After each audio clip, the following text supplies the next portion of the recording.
नमस्कार, SPN9 news में आपका स्वागत है। मैं हूं आपके साथ दिनेश कुमार। महाराष्ट्र की राजनीति की चर्चा करेंगे दर्शकों। और महाराष्ट्र की राजनीति जिस तरीके से एक अहम मोड़ पर आकर के खड़ी हो गई है, वहां से तमाम राजनीतिक दल अब सियासी सरजमी को मजबूत करने के लिए तमाम यहां पर फैसले लेते हुए नजर आ रहे हैं। एक तरफ कांग्रेस पार्टी ने अपनी महाराष्ट्र प्रदेश संगठन इकाई की बैठक बुलाई। महाराष्ट्र में कांग्रेस पार्टी के अध्यक्ष नाना पटोले की अगुवाई में बैठक बुलाई गई और इस बैठक में इस रूपरेखा को तैयार करने का काम किया गया कि आखिरकार अब विधानसभा में 283 जो सीटें हैं वहां किस तरीके से अपना सियासी वर्चस्व बनाया जाए।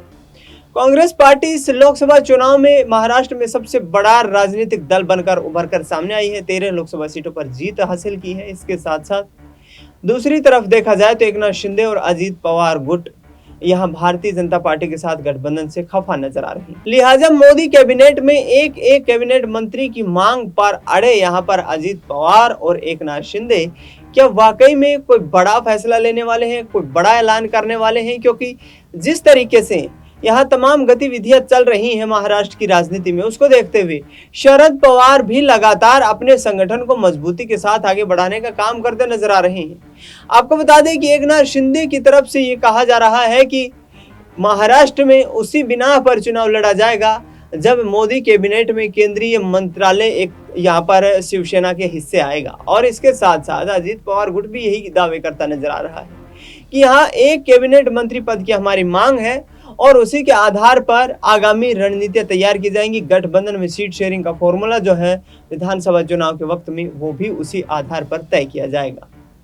लेकिन बड़ा सवाल ये खड़ा हो जाता है कि आखिरकार अजीत पवार और एकनाथ शिंदे यदि संतुष्ट नहीं हो पाए, यदि केंद्रीय कैबिनेट मंत्रालय इनको नहीं मिलते हैं, तो फिर आखिरकार क्या कदम उठाएंगे?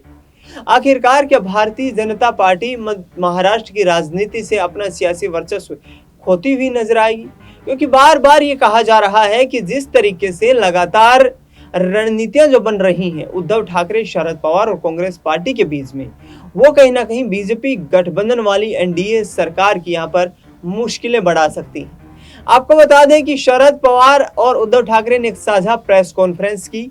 उस साझा प्रेस कॉन्फ्रेंस में कहा गया कि आगामी वक्त में महज 90 दिन का वक्त बाकी है और उसके बाद महाराष्ट्र में बड़ा सियासी तख्तापलट होने वाला है। इसके साथ साथ एनसीपी नेता छगन भुजबल का भी ये कहना है कि हम विचारधारा की लड़ाई लड़ रहे हैं और इस वक्त भारतीय जनता पार्टी के साथ यदि हम शामिल हैं तो वो हम आपसी सहमति से शामिल हैं।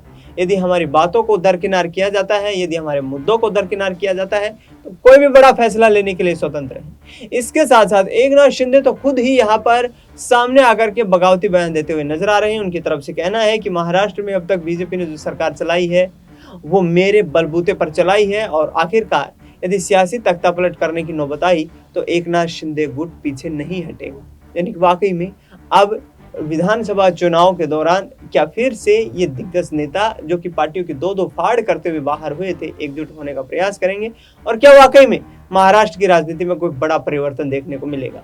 फिलहाल इस खबर में इतना ही। देश दुनिया की तमाम बड़ी खबरों के लिए आप देखते रहिए SPN9 न्यूज।